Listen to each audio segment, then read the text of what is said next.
So now we're thinking about the children. School is going to start very soon. We're going to have to go right back to masking and distancing.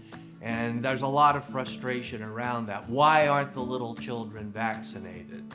Well, first of all, there's a lot less children than there are adults. So back when we were doing all these tests in adults over a year ago, think about it. Anybody 18 and older could be in a study. Now we're just looking at a much smaller number of people, children, who can go into a study. The second thing is there aren't that many research centers that vaccinate children. This is a special area.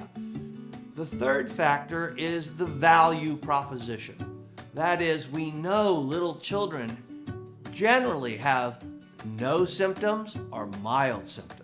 So it's not the same when we were saying to an adult to get into a study, if you get this vaccine, it could be effective to save your life. It could be effective to prevent you from being on a ventilator for a month.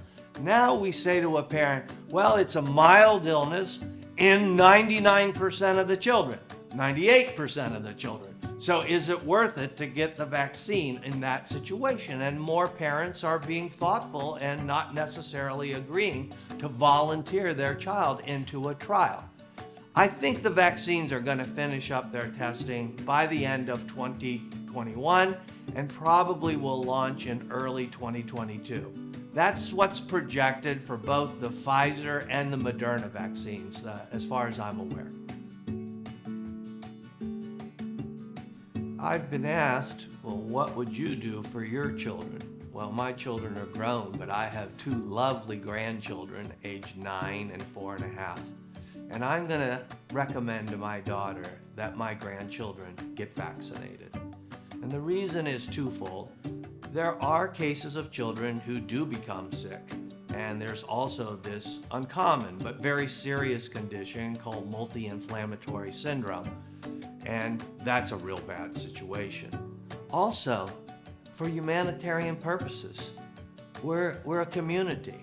And the more people who get vaccinated, the sooner this pandemic is going to completely end. So from the perspective of being kind to others, as well as to ourselves, I will recommend that my grandchildren get vaccinated.